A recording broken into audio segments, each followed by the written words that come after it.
എല്ലാവർക്കും ഇന്നത്തെ പുതിയൊരു വീഡിയോയിലേക്ക് സ്വാഗതം. അപ്പോൾ രേണുസുതി തന്നെയാണ് ഇന്നത്തെ വിഷയവും. പിന്നെ രേണുസുതിനെ വിറ്റ് കണ്ടൻറ് ഉണ്ടാക്കുക തന്നെയാണ് എല്ലാവരും ഈ ഞാനടക്കം ചെയ്യുന്നത്.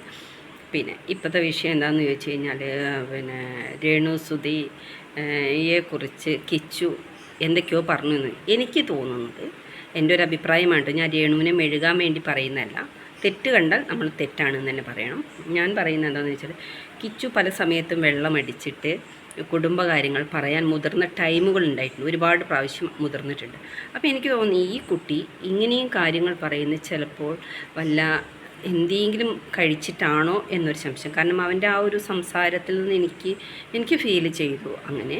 ഇപ്പം നിങ്ങൾക്കൊക്കെ എങ്ങനെയാണെന്നാൽ ശരിയാണ്, ആ മോനെ ഒറ്റപ്പെടുത്തിയതും പിന്നെ ആ മോനെ ആരും ഇല്ലാത്തതും ഒക്കെ വിഷമം തന്നെയാണ്. അതിനിപ്പോൾ നമുക്കും അങ്ങനത്തെ ഒരു അനുഭവം വരികയാണെങ്കിൽ നമുക്കും അത് വിഷമം തന്നെയാണ്. കാരണം എൻ്റെ മകൻ അങ്ങനെ ആവുമ്പോൾ എത്രമാത്രം ഫീൽ ചെയ്യുന്നുണ്ട് നമുക്ക് മനസ്സിലാക്കാൻ പറ്റും. പക്ഷേ രേണുസുതി പറയുന്നു പിന്നെ കിച്ചുവിനെ വിളിച്ചു, കിച്ചുവിന് ക്യാഷ് അയച്ചു കൊടുത്തു എന്നൊക്കെ പറയുന്നുണ്ട്. അതും സത്യം തന്നെയാണ്, തെളിവ് സഹിതമാണ് പുറത്തിട്ടുള്ളത്. ഇവരെ അമ്മയെയും മോനെയും തമ്മിൽ തെറ്റിക്കാൻ വേണ്ടിയിട്ട് എവിടെയോ എന്തോ ഒരു ചരടുവലി നടന്നിട്ടുണ്ട്. സത്യത്തിൽ അതാണ് സംഭവിച്ചിട്ടുള്ളത്. അല്ലാതെ ഈ രേണുസുതി ഇതിലും വലിയ വീഡിയോസും കാര്യങ്ങളും ഇട്ടിട്ട് ഇതുവരെ കിച്ചു അതിനെ എതിർക്കുകയോ അല്ലെങ്കിൽ അത് ചെയ്യരുത് അമ്മ എന്ന് പോലും കിച്ചു പറഞ്ഞതായിട്ട് ഒരു മീഡിയക്കാരും പറയുന്നില്ല. ഇതിനു മുമ്പ് ഒരു ഇൻ്റർവ്യൂ നടക്കുന്നതിൻ്റെ ഇടയിൽ വെച്ചിട്ട് രേണുസുതി പറയുന്നത് ഇങ്ങനെ ഒരു ഷോ കിട്ടിയിട്ടുണ്ട്, അതായത് ഒരു ഷൂട്ട് കിട്ടിയിട്ടുണ്ട്, അതിൽ എൻ്റെ ഡ്രസ്സിങ് മോശമായിട്ടുള്ള ഞാനത് അഭിനയിച്ചോട്ടെ എന്ന് രേണുസുതി കിച്ചുവിനെ ആ ഒരു ഇൻ്റർവ്യൂവിൽ വിളിച്ച് ചോദിക്കുന്നുണ്ട്. അപ്പോൾ അങ്ങനെയൊക്കെ ഈ കിച്ചുവുമായിട്ട് സംഭാഷണം നടത്തുന്നതിൻ്റെ ഇടയ്ക്ക് പെട്ടെന്ന് എങ്ങനെയാണ് ഇങ്ങനൊരു വിവാദം വന്നത്? ആരെയും കിച്ചിനെ കൊണ്ട് പറയിപ്പിച്ചതാണോ? അത് കിച്ചിന് സ്വന്തം ഇഷ്ടപ്രകാരം പറഞ്ഞതാണോ? അതോ രേണുവിനെ തള്ളിക്കളയാൻ വേണ്ടിയിട്ട് ആരെങ്കിലും ഇതിൻ്റെ പുറകിൽ കളിക്കുന്നുണ്ടോ? കാരണം ഞാൻ ചോദിക്കുന്നതല്ല, നമ്മളെല്ലാവരും ഒരു കാഴ്ചക്കാരാണ് അല്ലേ? രേണു തെറ്റ് ചെയ്തോ, കിച്ചു തെറ്റ് ചെയ്തോ എന്താണെന്ന് നമ്മളാരും നേരിട്ട് കണ്ടിട്ടില്ലല്ലോ. ഏതോ ഒരു മീഡിയക്കാർ പറയുന്നു, അത് നമ്മൾ കേൾക്കുന്നു, വിശ്വസിക്കുന്നു. അതല്ലേ സംഭവിക്കുന്നത്. സത്യത്തിൽ ഇത് സംഭവിച്ചതൊക്കെ തന്നെയാണോ?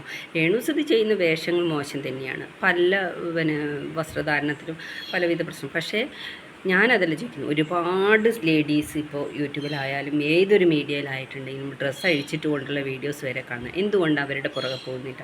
ഈ രേണുസുതിയെ മാത്രം പിടിക്കുന്നത് എന്തുകൊണ്ടാണ്? അതും എൻ്റെ മറ്റൊരു സംശയമാണ്. അതുപോലെ തന്നെയാണ് ഇപ്പോൾ സുധി എന്ന് പറഞ്ഞത്, സുധി ജീവിച്ചിരിക്കുമ്പോൾ സുധിക്ക് ഇത്ര വലിയ പേര് കിട്ടിയിട്ടില്ല. മരിച്ചു കഴിഞ്ഞപ്പോൾ എന്തിനാണ് സുധീനെ എല്ലാവരും പൊന്തിച്ചേർന്ന് സുധിച്ചേട്ടൻ എന്ന് ഈ പ്രേക്ഷകരും പറയുന്നുണ്ടല്ലോ. നമ്മൾ പറയുമ്പോൾ എല്ലാ വശവും നമ്മൾ പറയണം. കാരണം രേണു സുധി സ്റ്റാർ മാജിക്കിലുള്ളപ്പോൾ അറിയപ്പെടുന്ന വലിയൊരു കലാകാരനൊന്നല്ലായിരുന്നു സുധി. ഇപ്പം സുധി മരിച്ചു കഴിഞ്ഞപ്പോൾ സുധീനെ ആരാധിക്കുന്നവരാണ്, സുധീനെ ഇഷ്ടപ്പെടുന്നവരാണെന്ന് പറഞ്ഞ് നമ്മളെല്ലാവരും കമൻറ്റ് ഇടുന്നുണ്ടല്ലോ.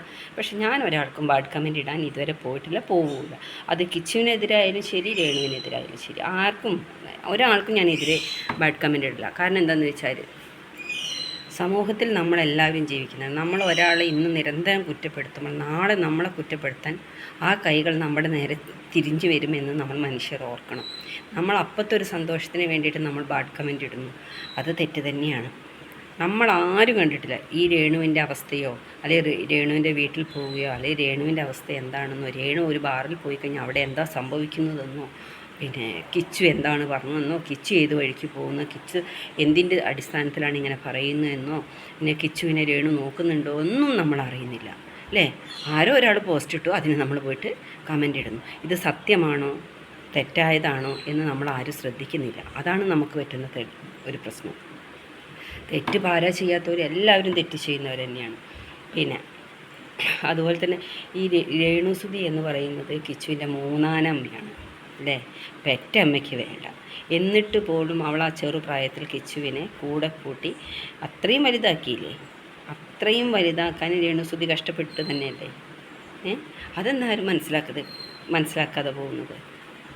അവൾക്ക് ഒരു കുഞ്ഞുണ്ടായി, എന്നിട്ടും കിച്ചുവിനെയാണ് അവൾ ഏതെങ്കിലും ഒരു മീഡിയയിൽ കിച്ചുവിനെ കുറ്റം പറഞ്ഞതായി കേട്ടിട്ടുണ്ടോ? ഇപ്പോഴാണ് കിച്ചുവിനെ കുറ്റം പറഞ്ഞത്. അതുവരെ അത് എത്രയോ ഇൻ്റർവ്യൂകളിൽ ഞാൻ കണ്ടിട്ടുണ്ട്. രേണുസുതി കിച്ചു ഡ്രഗ് അഡിക്റ്റ് ആണെന്ന് ചോദിക്കുമ്പോൾ രേണുസുതി കിച്ചു അങ്ങനെ ചെയ്യാറില്ല എന്നാണ് രേണു പറഞ്ഞിട്ടുള്ളത്. കിച്ചു എൻ്റെ മകനായി എന്ന് പറയുന്നുണ്ട്. അതേപോലെ തന്നെ കിച്ചും പറയുന്നതിന് എൻ്റെ അമ്മയാണ് എൻ്റെ അമ്മയാണ്. പിന്നെ പെട്ടെന്ന് എന്ത് സംഭവിച്ചതാണ്? എവിടെയോ എന്തെയോ ഒരു മിസ്റ്റേക്ക് ഉണ്ട് കൂട്ടുകാരെ. നമ്മൾ ആരൊക്കെയോ പോസ്റ്റ് ഇടുന്നതിനനുസരിച്ച് നമ്മൾ ഓടിപ്പാഞ്ഞ് പോയി കമൻ്റ് ഇടുമ്പോൾ ശ്രദ്ധിക്കണം. കാരണം എന്താ വെച്ചാൽ അവർ വല്ല കൈമോശം ചെയ്തു പോയിട്ടുണ്ട്. പിന്നീട് ഒരിക്കലും നമ്മൾ പറഞ്ഞ വാക്ക് നമുക്ക് തിരിച്ചെടുക്കാൻ പറ്റില്ല. അവരിൽ നിന്നല്ല, ഏതൊരു ലേഡീസിനോടായാലും നമ്മൾ പറയുന്ന വാക്കുകൾ ഇപ്പോൾ പിന്നെ ഏതോ അടുത്തൊരു സംഭവം ഉണ്ടല്ലോ, പിണറായി വിജയൻ സാറിന് കത്തയച്ചിട്ട് പരാതി നൽകിയ ഒരു വ്യക്തി, രേഖ രതീഷ്. അതേപോലൊക്കെ പ്രശ്നം നടക്കാൻ നമ്മളൊക്കെ കുടുങ്ങും, ഞാനൊക്കെ കുടുങ്ങും. അതുകൊണ്ട് ഞാനിതിൽ ആരും എൻ്റെ ഇതിന് ചൂട്ടിൽ വന്നൊരു ബാഡ് കമൻ്റ് ഇടാനൊന്നും തേച്ചതാകുമ്പോൾ എനിക്കിതൊന്നും പറഞ്ഞു വരാൻ നിൽക്കണ്ട. ഞാൻ അതിനൊന്നല്ല വന്നത്, ഞാൻ കണ്ട കാര്യം പറഞ്ഞു, അത്രയേ ഉള്ളൂ.